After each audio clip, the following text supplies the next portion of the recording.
लेकिन सर एक बात बताइए, निवेश को लेके कोई नया ट्रेंड आपने पकड़ा है हाँ, क्या? इस महीने का जो ट्रेंड है वो बहुत ही इंटरेस्टिंग है। DIY, डू इट योरसेल्फ, जो आजकल के नए ज़माने के हमारे मिलेनियल, जेनजी और क्या क्या अल्फा फल्फा जो भी हैं, वो सारे इन्वेस्टर टेक से भी हैं, है ना। उन्हें DIY खुद निवेश करना पसंद है।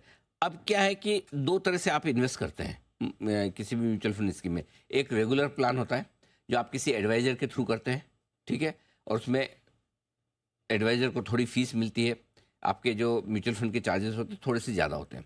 दूसरा होता है डायरेक्ट प्लान, जिसमें कोई एडवाइजर इन्वॉल्व नहीं, आप सीधे म्यूचुअल फंड को इन्वेस्टमेंट अपना देते हैं और उसमें थोड़े से आपके एक्सपेंस रेशियो फीस कम लगती है। वो है।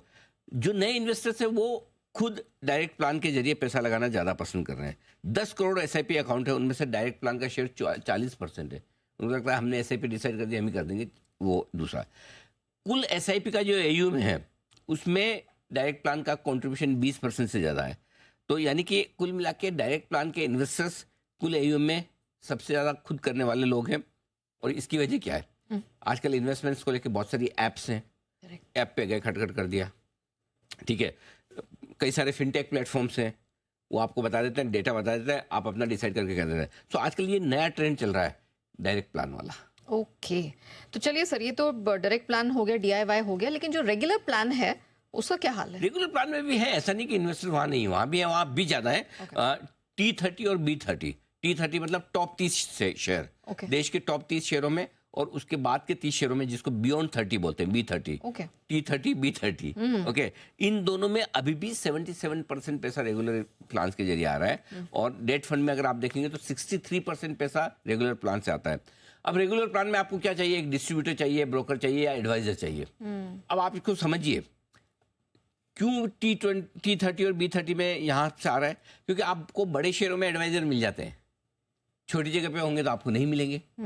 इसलिए जो बाहर जो इनके बियॉन्ड जो शेयर हैं उनमें से ज्यादा पैसा डायरेक्ट प्लान से आ जाता है फिर। ये चीजें तो क्या यही बड़ा डिफरेंस है? अगर आप डायरेक्ट और रेगुलर प्लान जरा बता दें। देखो, दो चीज समझिए, एक फर्क है, एक बिल्कुल फर्क नहीं। पहले चीज समझिए कि कोई भी एक फंड आपने चुना, समझिए आपको HDFC का फ्लेक्सी के स्कीम में पैसा डालना है, उसके दो तरीके होंगे, एक होगा डायरेक्ट प्लान, दूसरा होगा रेगुलर प्लान। डायरेक्ट प्लान में आपका कोई एडवाइजर नहीं होता, उसको किसी तरह की कोई फीस नहीं मिलती, कमीशन नहीं मिलता। रेगुलर प्लान में जिसके थ्रू आप कर रहे होंगे उसको फंड कमीशन या फीस देता है, ठीक है। डायरेक्ट प्लान आपको सीधा जाके फंड हाउस से खरीदना है, उसके फंड के साइट पे गए, एप्लीकेशन की, आपने खरीद लिया। रेगुलर प्लान के लिए आप किसी भी ब्रोकर, एडवाइजर, बैंक, NBSC किसी के भी जरिए, ऐप वगैरह के जरिए कर सकते हैं। डायरेक्ट प्लान की NAV हमेशा ज़्यादा रहेगी क्योंकि वहाँ पर खर्चे कम हैं। रेगुलर प्लान के मुकाबले में डायरेक्ट प्लान सस्ते होते हैं क्योंकि उनका खर्चे कम लगते हैं, कमीशन वमीशन नहीं दिया जाता है। और डायरेक्ट प्लान के एक्सपेंस रेशियो हमेशा फंड के कम होंगे क्योंकि उन्हें कमीशन फीस किसी को देनी नहीं है, ठीक है।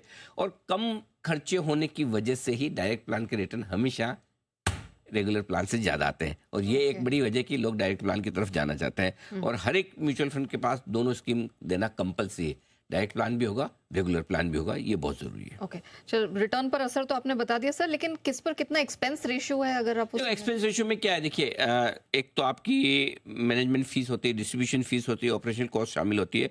तो रेगुलर प्लान में हमेशा आपके एक्सपेंस रेशियो ज़्यादा होगा क्योंकि डिस्ट्रीब्यूटर्स की फीस होगी।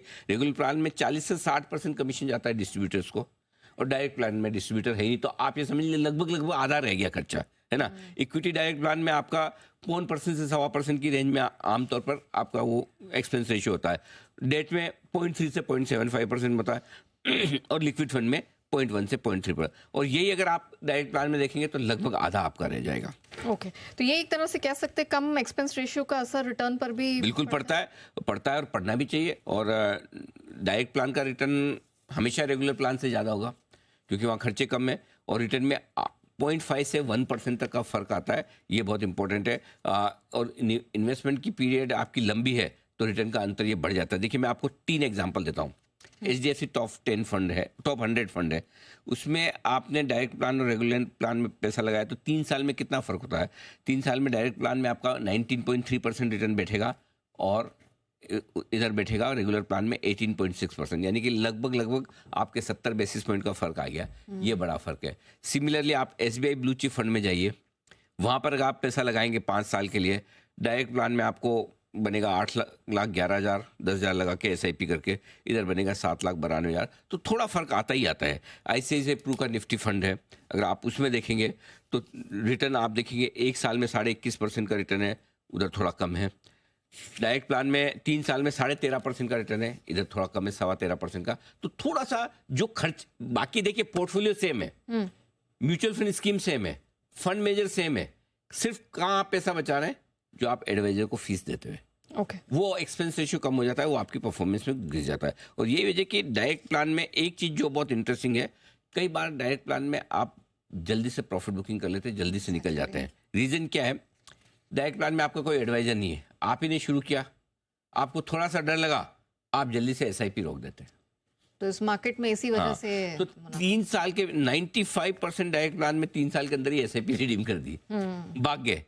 5 साल में 98% लोगों ने SIP रिडीम कर दी। क्यों भाई? इसके लिए थोड़ी लगाता है, क्योंकि ऊपर नीचे होते डर लगने लगता है, इसीलिए आपको एडवाइजर की जरूरत होती है। एडवाइजर नहीं होता तो आप प्री मैच्योर पैसा निकाल कर भाग जाते हैं। ओके।